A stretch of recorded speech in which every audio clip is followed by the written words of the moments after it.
The man in Amara's back seat stopped breathing.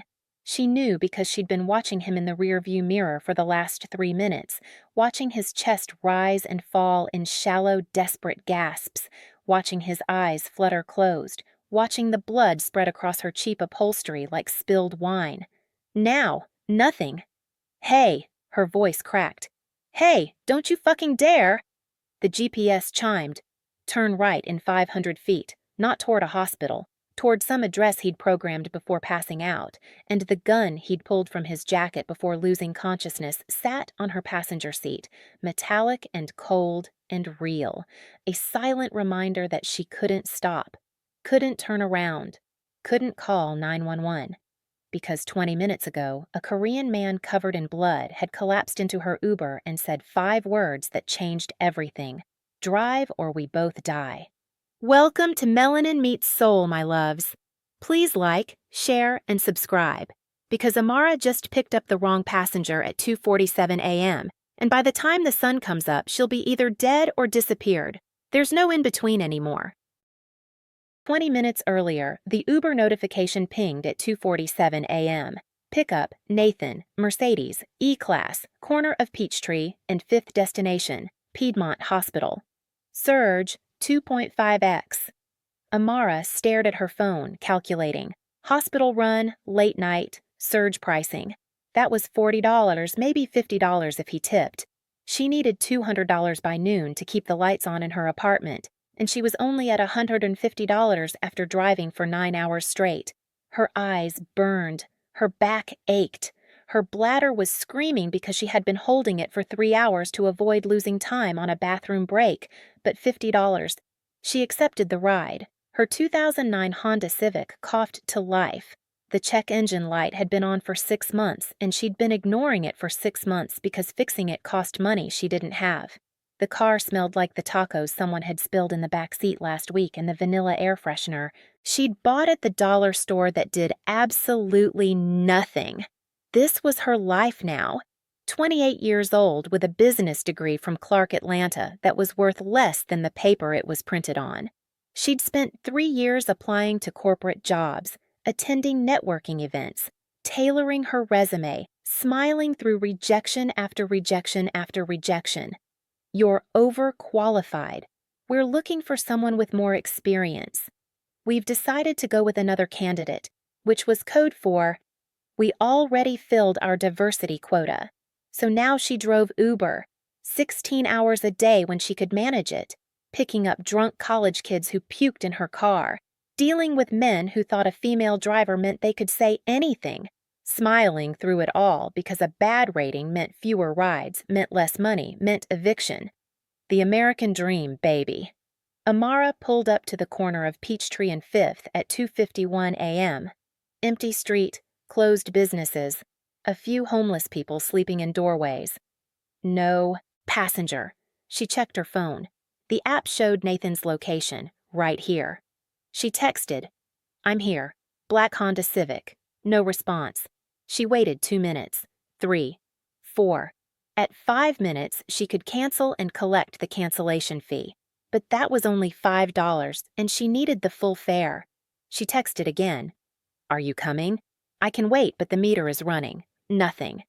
"Come on," she muttered, drumming her fingers on the steering wheel. "Come on, Nathan. I don't have time for this." Movement in her peripheral vision. A man stumbled out of the alley beside a closed pawn shop, tall, Korean, wearing what looked like an expensive black suit, hard to tell in the dark. He was moving wrong, like every step hurt. He walked toward her car. Amara hit the unlock button on instinct. This had to be Nathan, right? Wrong location, but close enough. Maybe he'd walked over from wherever he'd been drinking. The man opened the back door and collapsed inside. "Jesus, are you okay?" Amara turned in her seat to look at him. The interior light came on. That's when she saw the blood. It covered his white dress shirt, soaked through his jacket, dripped from his hand as he slumped across her back seat. "Oh my God! Oh my God!"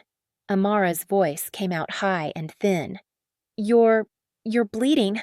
What happened? Were you in an accident?" The man's head lifted, His face was pale, lips bloodless, but his eyes, dark and sharp, locked onto hers in the rearview mirror. "Drive," he said. His voice was rough but controlled, Korean accent thick. "Drive now." "I'm calling 911. No." The word cracked like a whip. "No hospitals. No police. Drive. You're bleeding out." "I know." He shifted, and she saw him press his hand against his side where more blood was spreading. "And if you don't drive right now, you'll be bleeding too." Amara's heart stopped. She looked at his face in the mirror, not drunk, not confused, completely lucid, completely serious. "What?" "2 men, black SUV, 3 cars back." His breathing was labored.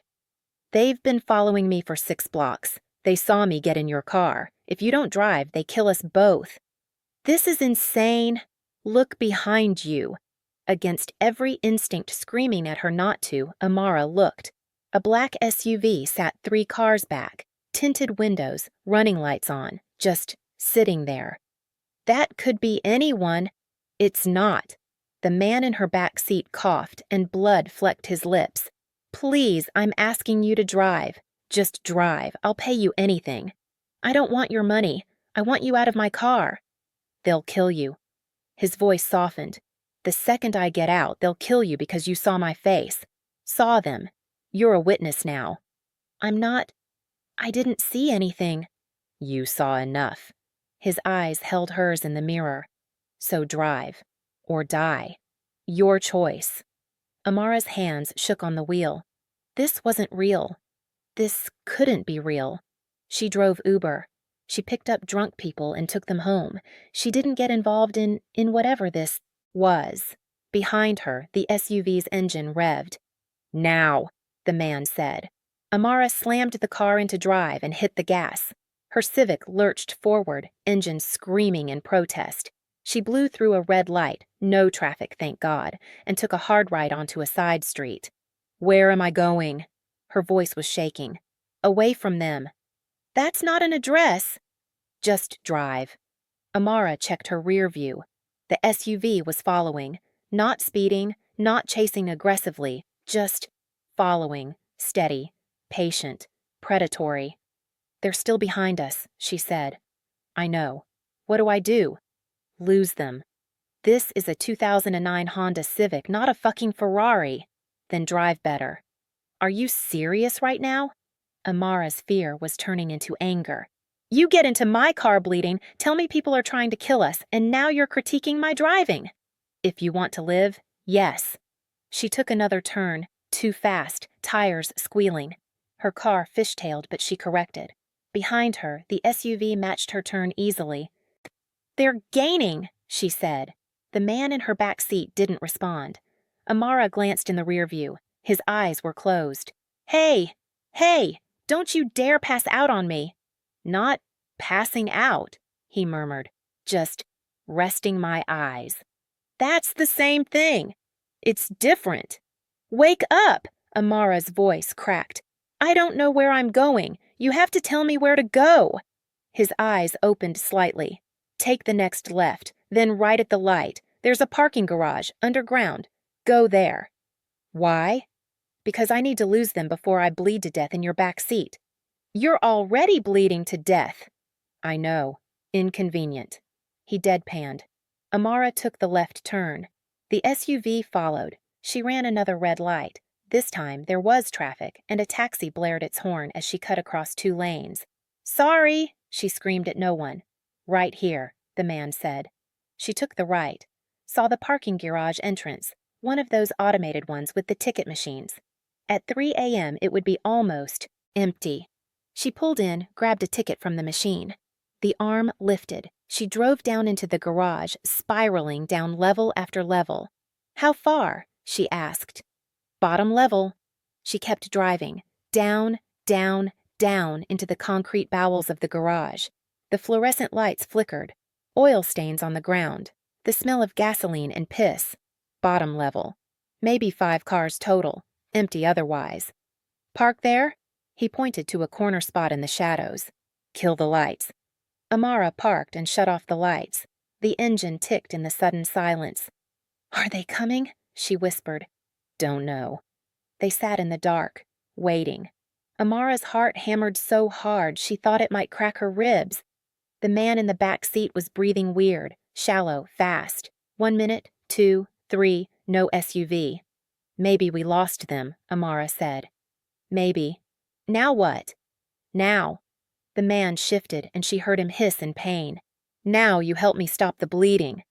"I'm not a doctor." "I don't need a doctor. I need someone with hands." His voice was getting weaker. "Please." Amara closed her eyes. She could still drive away. Put the car in reverse, leave him here, go home, pretend this never happened. Except it did happen. And men in an SUV had followed her. Saw her face. Saw her license plate. "You're a witness now." "Fuck," she whispered. She got out of the car and opened the back door. The interior light came on, and she got her first real look at him. Korean, late 30s. Sharp features, dark hair, a face that would be handsome if it wasn't currently the color of chalk. His suit was expensive. She could tell even soaked with blood. Custom tailored. His watch alone probably cost more than her car. And he was bleeding from at least 2 places, his side and his shoulder. "What happened to you?" she asked. "Business meeting went poorly." He tried to sit up and failed. "There's a first aid kit in my jacket pocket." "A first aid kit? Who carries a first aid kit?" "People in my line of work." "Which is?" "Complicated." He gestured weakly. "Inside pocket, left side." Amara reached into his jacket, trying very hard not to touch the blood, and pulled out a small black pouch. She opened it. Gauze, medical tape, antiseptic wipes, a vial of something that looked like pills. "This is not a first aid kit. This is like assassin supplies." "Same thing."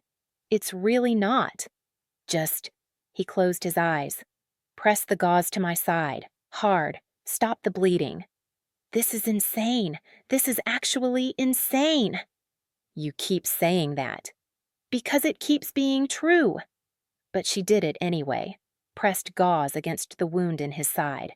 He made a sound, low, controlled, like he was very used to pain, but it still hurt like hell. The gauze soaked through immediately. "I need more," she said. "Use the whole kit." She packed the wound with every piece of gauze in the kit, then wrapped it with medical tape. Her hands were shaking. Blood soaked through her fingers, hot and slick. "The shoulder," he said. "You're shot in the shoulder too?" "Grazed. Less serious." "Nothing about this is less serious." But she checked the shoulder wound. He was right. It had bled a lot, but it wasn't deep. Just a furrow across the muscle. "You've been shot twice," she said. 3 times, actually. 3rd one missed. 3? Amara's voice was getting hysterical. "Who are you? What do you do?" "I told you, it's complicated. Try me." He opened his eyes, looked at her, and despite the blood loss, despite the obvious pain, his gaze was steady, assessing. "What's your name?" he asked. "Why does that matter?" "Because I'm bleeding in your car, and I should know the name of the woman saving my life." "I'm not—" Amara stopped, looked at her blood-covered hands. "Amara. Amarachi Daniels." "Nigerian?" "Yes. Igbo." "What does that have to do with—" "Nothing. Just curious." A ghost of a smile. "I'm Hwang Ji-hoon." "Cool. Great.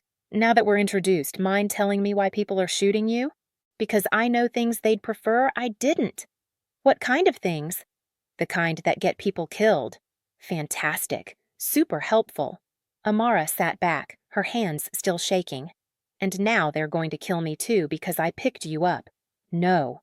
"You said—" "I said they'd kill you if you were just a witness." Ji-hoon's eyes held hers. "But you're not a witness anymore. You're an accomplice." "I'm what?" "You helped me escape, drove me here, bandaged my wounds." His mouth twitched. "They won't kill you now. They'll want to question you. Find out what you know, who you work for." "I don't work for anyone. I drive Uber." "They won't believe that." "Why not?" Because why would a random Uber driver help a stranger evade the Cheong-min Corporation unless she was working for a rival organization? Amara's brain was short-circuiting. The what corporation? Cheong-min, Korean conglomerate. Very powerful, very wealthy, very interested in making sure I don't talk about certain business practices. Business practices. The illegal kind. Right, obviously. Amara pressed her hands against her face. I'm going to die in a parking garage at 3 a.m. because I picked up the wrong passenger. Probably not. Probably. I don't plan to let you die. Ji-hoon shifted, trying to sit up. This time he managed it, though his face went even paler. You saved my life. I owe you. I don't want you to owe me. I want to go home and forget this ever happened. Can't do that. Why not? Because they know your face, your car, your license plate. He gestured to her Uber sticker on the windshield. They'll find you by tomorrow, maybe sooner. Amara's stomach dropped. No, you're lying. I wish I was. Then I'll go to the police. The police are bought. The FBI. Also bought, or at least enough of them are that you won't know who to trust. He watched her face. I'm sorry. Truly. You were in the wrong place at the wrong time, but we're in this together now. We're not in anything together. You got into my car, and you drove. You helped me. You're involved. His voice was matter of fact. So now you have two choices. Walk away, try to run, hope they don't find you. Or stay with me, let me protect you. And maybe, we both live through this. Those are terrible choices. I know. I hate you. Fair. Amara looked at her blood-covered hands, at the Korean man sitting in her back seat like he hadn't just been shot 3 times, at her life, her pathetic, exhausting, barely surviving life, crumbling around her. What happens if I stay? She asked quietly. I keep you alive. We figure out who I can trust. We stay moving until I can make contact with people who can help. And then? Then you go back to your life, alive. What about you? I disappear, or I die. Whichever comes first. He said it so casually. Like his life, his death, was just another business transaction. You have people who care about you? Amara asked. Something flickered in his expression. Had, past tense. Family? A brother, somewhere. We don't talk. He looked away. Anyone who gets close to me ends up dead. It's better this way. That's the saddest thing I've ever heard. It's realistic. It's sad. They sat in silence for a moment. Then Ji-hoon's phone buzzed in his pocket. He pulled it out with bloody fingers, checked the screen. His face went carefully blank. What? Amara asked. They're tracking my phone. Can they find us? Eventually. GPS is off, but they can triangulate cell towers. He turned off the phone. We need to move. Where? There's a safe house. Midtown. 20 minutes from here if traffic is light. At 3 a.m., traffic is always light. Then we go now. He tried to stand, and his legs gave out. Amara caught him on instinct. He was heavy, solid muscle under the blood-soaked suit. You can barely walk, she said. I'll manage. You'll collapse in 10 steps. Then catch me. He looked at her. Please, I know I have no right to ask, but I need help getting to the car. You're already in the car. Your car. We need mine. He pointed across the parking garage. There, black Mercedes. Keys are in my pocket. You have a Mercedes? I stole things for a living. It pays well. You're a thief? I prefer acquisition specialist. He tried to smile, but it came out more like a grimace. Will you help me or not? Amara looked at him, at her car with blood all over the back seat, at the parking garage that suddenly felt like a tomb. If I help you and you get me killed, I'm haunting you, she said. I'd expect nothing less. She wrapped her arm around his waist and half carried, half dragged him to the Mercedes. He collapsed against the side of the car while she unlocked it. Fancy key fob, heated seats, the kind of car she'd never be able to afford in 3 lifetimes. Get in, she said. Back seat so you can lay down. You're driving? You can barely sit up, so yes, I'm driving your stolen Mercedes. I didn't steal the Mercedes. I bought it. With stolen money. Technically. He coughed. Yes. She got him into the back seat and shut the door, then climbed into the driver's seat. The interior smelled like leather and money. The dashboard looked like an airplane cockpit. How do I? Push button start. GPS is programmed. Safe house is saved under office. Amara pressed the button. The engine purred to life. Smooth, quiet, powerful. Nothing like her dying Civic. I hate that I like this car, she muttered. Everyone likes this car. Ji-hoon's voice was getting weaker. Now drive, before I bleed on the leather. You're already bleeding on the leather. Then drive before I bleed more. Amara put the car in drive and pulled out of the parking space. The SUV was nowhere in sight, but as she drove up the levels toward the exit, her hands were shaking and her heart was racing, and all she could think was, 20 minutes ago, I was just trying to make rent. Now I'm driving a bleeding Korean criminal to a safe house, and apparently people want to kill me. Hey, Ji-hoon said from the back seat. Amara. What? Thank you for not leaving me. Don't thank me yet, she said. We're not safe. I know, but still. A pause. Thank you. Amara drove out of the parking garage into the empty Atlanta night and wondered if she'd just made the worst decision of her life, or if, somehow, she'd just made the only decision that would keep her alive. The Mercedes glided through empty Atlanta streets like a shadow. Amara kept checking the rearview mirror, watching for the SUV, watching Ji-hoon, watching her entire life fall apart in real time. Take Piedmont North, Ji-hoon said from the back seat. His voice was weaker now, words coming slower. 3 miles, then left on... He stopped, breathing hard. Left on what? Give me a second. You don't have a second. You're bleeding out back there. I'm aware. He shifted, and she heard him hiss in pain. Left, on Morrison. Building with red awning, underground parking. Code is 4792. How do you remember all that when you can barely breathe? Practice.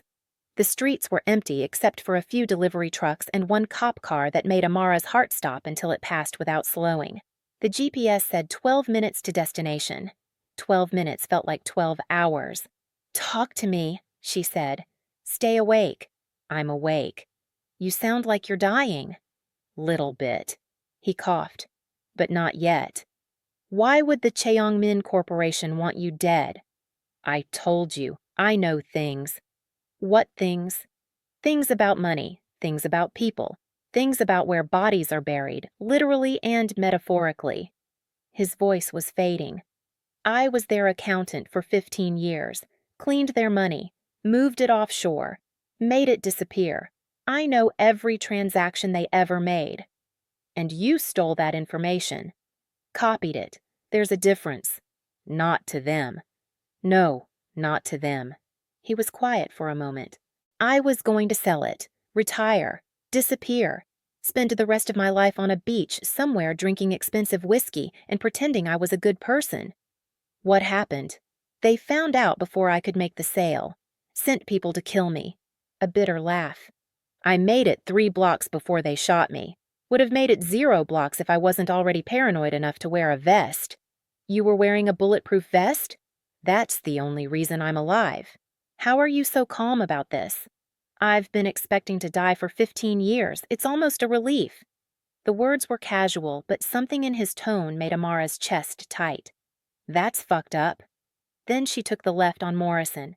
Saw the building with the red awning, fancy high-rise, the kind with doormen and marble lobbies. The kind she'd never be able to afford even if she drove Uber for 50 years. Underground parking. Ji-hoon murmured. There's a gate. Use the code 4792. She pulled up to the gate, punched in. 4792. It opened immediately. The parking garage was pristine, clean concrete, bright lights, luxury cars in assigned spaces. She drove to the back corner where Ji-hoon directed her. Park here, space 47.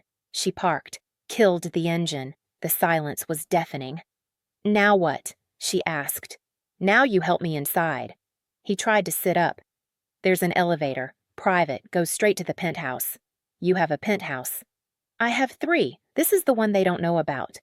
He managed to get his door open, but standing up was another problem entirely. His legs buckled immediately. Amara was out of the car and catching him before her brain caught up to what her body was doing. I've got you, she said, wrapping her arm around his waist. Come on. He leaned heavily on her, and she was surprised by how solid he was. Muscle and weight and the heat of his body through the blood-soaked clothes. For a man who'd been shot 3 times, he was still trying to walk like he was in control. Elevator, he said. Over there. They stumbled across the parking garage. Every step he took looked like agony, but he didn't make a sound, just breathed hard through his nose and kept moving. The elevator had a keypad. Ji-hoon punched in another code, longer this time, at least 8 digits. The doors opened immediately. Inside was all mirrors and brass fixtures. Amara caught sight of herself. Save Mart uniform shirt, cheap jeans, sneakers. Her natural hair pulled back in a bun that was falling apart. Blood on her hands, her clothes, her face. She looked like a crime scene. You're staring, Ji-hoon said. I have blood on my face. It's my blood, sorry. That doesn't make it better. The elevator rose smoothly. No buttons inside, it just went straight up. 30 floors, 40, 50. It stopped at 52. The doors opened directly into an apartment. Not an apartment, a penthouse. Floor-to-ceiling windows overlooking the Atlanta skyline. Hardwood floors, modern furniture that probably cost more than Amara's college education. Art on the walls, real art, the kind you saw in museums. A kitchen with marble countertops and appliances that looked like they belonged in a spaceship. Holy shit, Amara whispered. Bathroom is through there. Ji-hoon pointed to a hallway. First aid supplies under the sink, real ones this time. You need a hospital? No hospitals, I told you. You're going to die. Not tonight. He pulled away from her, swayed dangerously, then somehow made it to the couch before collapsing. Get the supplies, please. Amara found the bathroom, all marble and chrome, and a shower big enough for 6 people. Under the sink was a tackle box full of medical supplies, real medical supplies, suture kits, antibiotics, IV bags, morphine. What the hell? She muttered, carrying it back to the living room. Ji-hoon had peeled off his jacket and was working on his shirt. The white dress shirt was so soaked with blood it was basically red now. Help.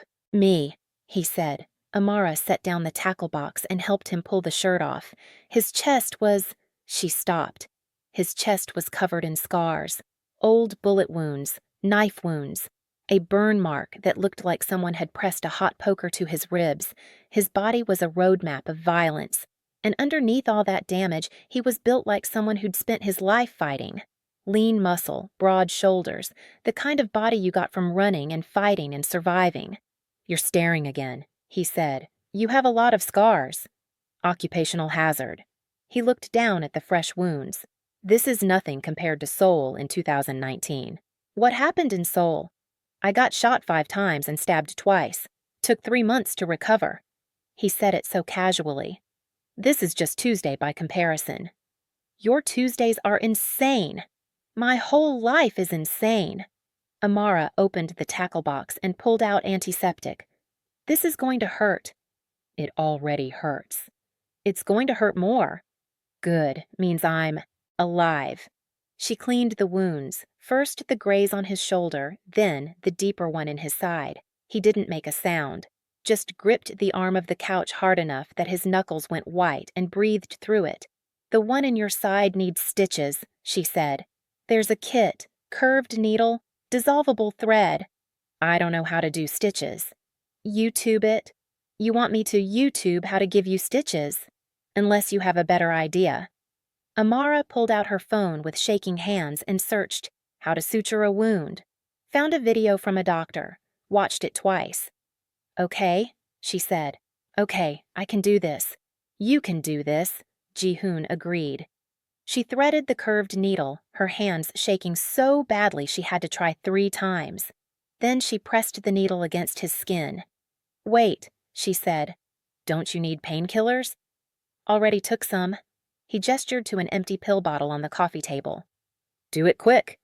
Amara pushed the needle through his skin. He made a sound. Low, controlled, like a growl swallowed halfway through. "Sorry, sorry, sorry." "Don't apologize, just finish." She did 5 stitches. Each one made her stomach turn. By the end, she was sweating and shaking and pretty sure she was going to throw up. But the wound was closed. "Done," she said. Ji-hoon looked down at her work. "Not bad for your first time." "I'm never doing that again." "Hopefully you won't have to." She bandaged both wounds, then sat back on the floor. Her hands were covered in blood again. Her Save Mart shirt was ruined. She smelled like antiseptic and copper. "I need to wash my hands," she said. "Bathroom. There's clothes in the bedroom closet if you want to change." Amara went to the bathroom and scrubbed her hands until they were raw. Looked at herself in the mirror again, still blood on her face, in her hair. She looked like she'd been through a war. Maybe she had. In the bedroom, because apparently this penthouse had multiple bedrooms, she found the closet. Men's clothes, expensive suits, but also casual stuff. Sweatpants, t-shirts. She grabbed a t-shirt that was way too big and changed out of her ruined uniform. The shirt smelled like expensive detergent and something else. Cologne, maybe, or just him. When she came back to the living room, Ji-hoon had moved from the couch to the kitchen. He was pouring whiskey into a glass with shaking hands. "Should you be drinking?" she asked. "Probably not." He downed the glass in one shot. "But I've been shot 3 times and I'm going to die eventually, so fuck it." "You're not dying tonight." "You keep saying that." "Because I stitched you up, and if you die after that, I'm going to be pissed." He almost smiled. "Fair." He poured another glass and held it out to her. "I don't drink," she said. "You just stitched up a gunshot wound. You've earned it." Amara took the glass and drank. The whiskey burned all the way down, smooth and expensive, and nothing like the cheap vodka she'd had in college. "That's good whiskey," she said. "Only kind worth drinking." They stood there in his kitchen, drinking whiskey at 4 a.m., while his blood dried on her hands, and somewhere in the city, people were looking for them. "What happens now?" Amara asked. "Now we wait. I need to heal enough to move. Then I contact people who can help." "How long?" "Few days. Week, maybe." "A week?" "I was shot 3 times. Healing takes time." "I can't stay here for a week." "Why not?" "Because I have a life. I have bills. She stopped. Thought about her apartment with the broken AC and the landlord who was threatening eviction. Thought about driving Uber for 16 hours a day just to make rent. "I have nothing." The words came out quieter than she meant them to. Ji-hoon watched her. "You have more than you think." "Like what?" "You're alive. You're smart. You react fast under pressure." He gestured to his bandaged side. "You can do field medicine with a YouTube tutorial. That's impressive." He finished with a smile that didn't reach his eyes, but she ignored it. "That's desperation." "Same thing, usually." Amara finished her whiskey. "I need to sleep." "Bedroom. Take the bed." "Where will you sleep?" "Couch. I've slept worse places." "You were just shot?" "I've been shot before. I know what I can handle." He poured himself another drink. "Go. Sleep. Tomorrow we figure out next steps." "Like what?" "Like how to keep you alive when Cheong-min figures out who you are." The words hit like ice water. "They're going to find me," Amara said quietly. "Yes." "What happens then?" "Depends. If they think you're just collateral damage, they might leave you alone. If they think you know something—" He met her eyes. "Then they'll come for you." "But I don't know anything." "You know me. You know I'm alive. You know I'm here." He gestured around the penthouse. "That's enough." Amara felt her chest tighten. "So what, I just hide here forever?" "No. You stay here until I can make—" "Sure they won't touch you. Until I can make a deal." "What kind of deal?" "The kind where you walk away clean and I take all the heat." "You'd do that?" "You saved my life." He said it simply, like it was obvious. I don't leave debts unpaid. I didn't save your life for payment. I know, that's why I'm paying it. They looked at each other across the kitchen, two strangers thrown together by violence and bad luck. Him covered in bandages and scars, her wearing his t-shirt and still shaking from stitching his wounds. Go to bed, Amara, he said gently. We'll figure it out tomorrow. Promise? I promise. She went to the bedroom, massive bed, silk sheets, windows overlooking the city, collapsed onto the mattress and was asleep before her head hit the pillow. Amara woke to the smell of coffee. For a moment, she forgot where she was.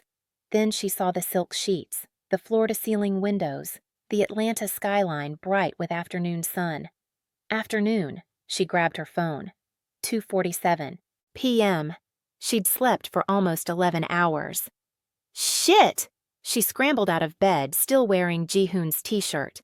Her Save Mart uniform was where she'd left it, blood-stained and ruined on the bathroom floor. In the living room, Ji-hoon sat at the kitchen counter with coffee and a laptop.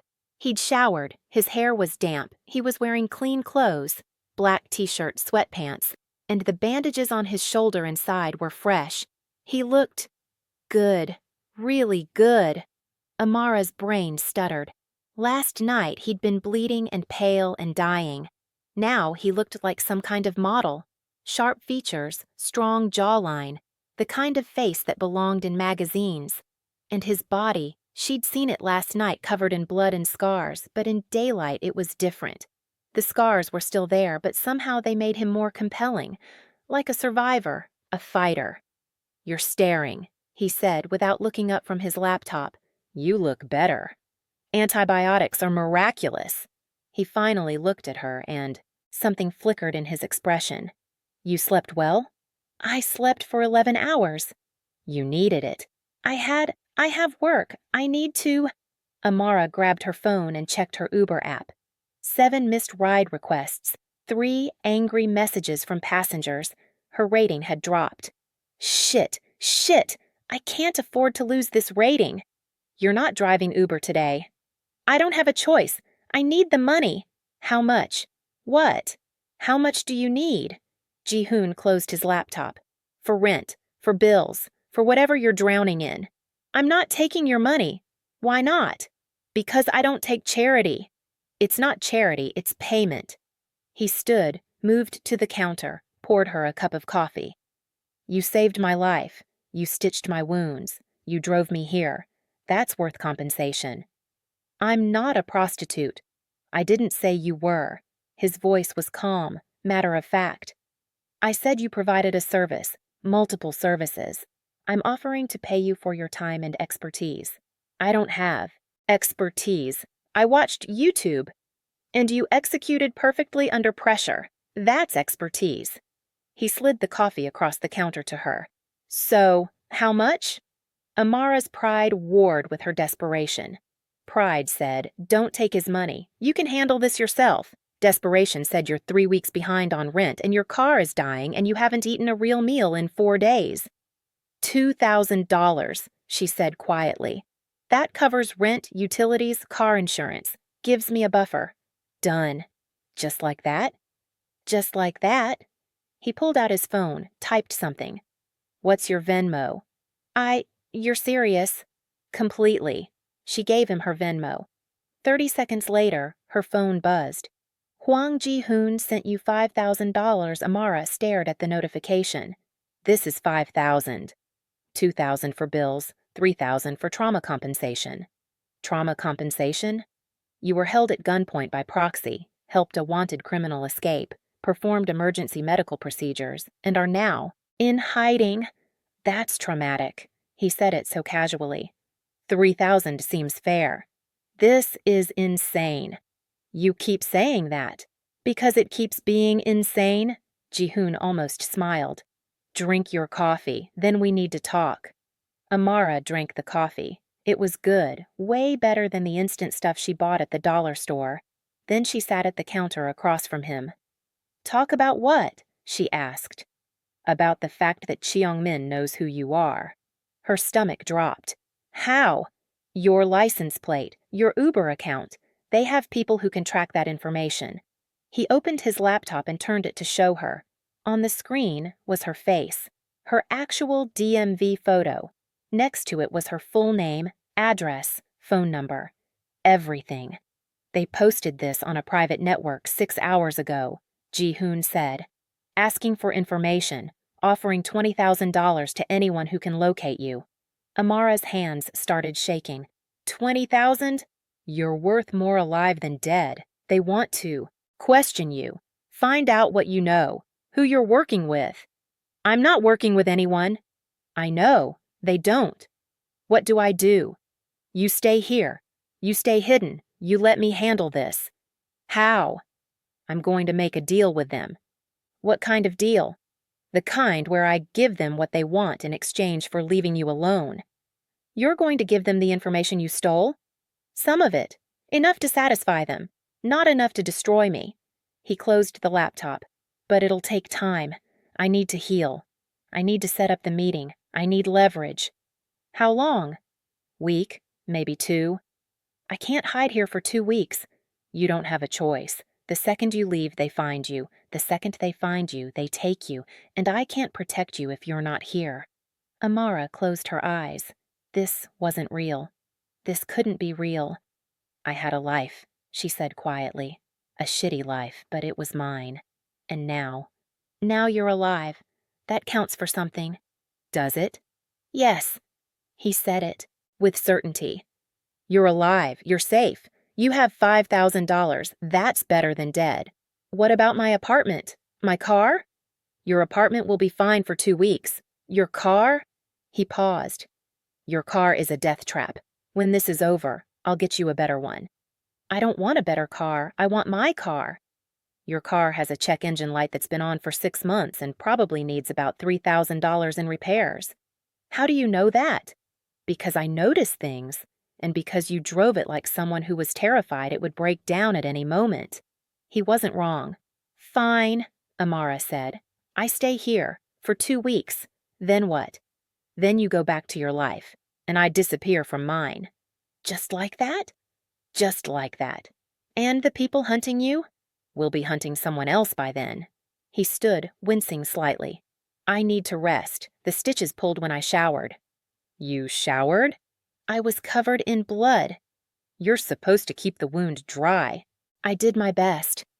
Your best is terrible. Amara stood. Let me check it. I'm fine. You pulled your stitches. Let me check it or I'm calling 911. You wouldn't. Try me.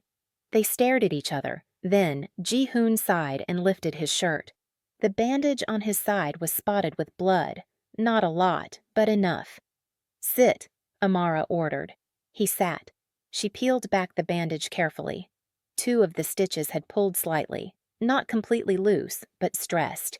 She cleaned the area with antiseptic from the tackle box and rebandaged it. You need to be more careful, she said. I'll try. Don't try. Do. She taped the bandage down. You're not dying on my watch after I spent an hour stitching you up. Yes, ma'am. She looked up and realized how close they were. Him sitting on the couch, her kneeling between his legs. Close enough that she could smell his shampoo, see the flecks of gold in his dark eyes, count the scars on his chest. He was looking at her too, and there was something in his expression, something she couldn't quite read. You have blood on your face, he said quietly. Again? From the bandage. He reached up, his thumb brushing her cheek. There. The touch was light, gentle, nothing like the violence of last night. Amara's breath caught. Thank you, she managed.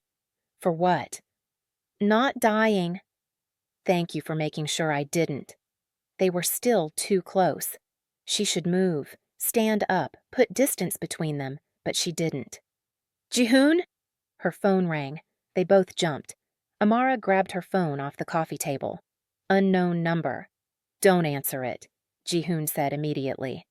Why? Because they're calling to see if you'll pick up, to confirm you're alive and have your phone. Should I turn it off? No, they'll track the last location it was on. Leave it on, but don't answer. The phone rang until it went to voicemail. 30 seconds later, a text message. We need to talk. We can offer protection. They're offering protection, Amara said. They're offering a trap, Ji-hoon stood. Block the number. Don't respond. What if they're telling the truth? They're not. How do you know? Because I know how they operate. They don't offer protection. They offer death. His eyes were hard now, cold. Delete the message. Block the number. Now. Amara did. Another text came through. Different number. Your family is worried about you. We can help.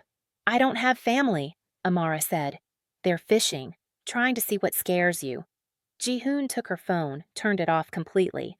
No more phone. Use mine if you need to make calls. How long do I have to hide? Until I fix this. And if you can't? Then we run. Both of us? Both of us. Amara looked at him, this stranger who'd collapsed into her car bleeding, who'd dragged her into a nightmare, who was now promising to protect her. Why? She asked. Why protect me? You could disappear. Leave me here. Save yourself. Because you saved me first. He said it simply. And because I don't leave people behind. Not anymore. Not anymore? Something dark crossed his face. I used to. I used to leave everyone behind.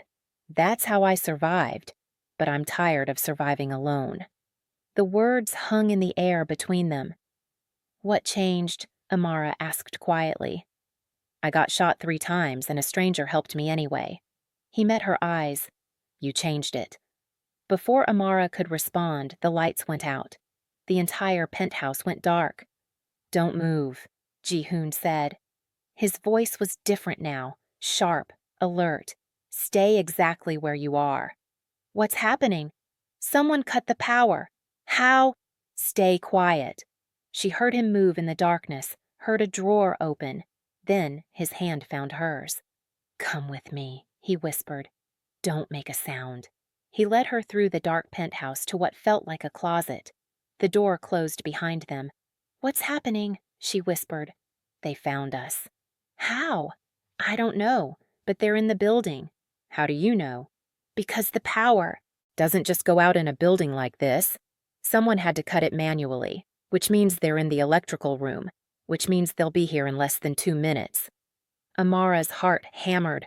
What do we do? We run. Where? Fire stairs, back exit. Car. His hand tightened on hers. And we don't stop until we're somewhere they can't find us. Do you have somewhere like that? Yes. Where? Somewhere I swore I would never go back to.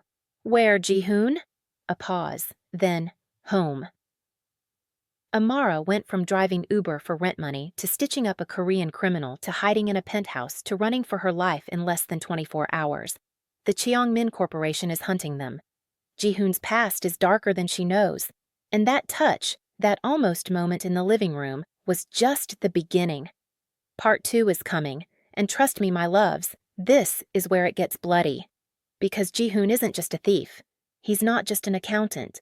And when Amara finds out the truth about who he really is, the real reason the most powerful crime family in Seoul wants him dead, everything changes. Like, share, and subscribe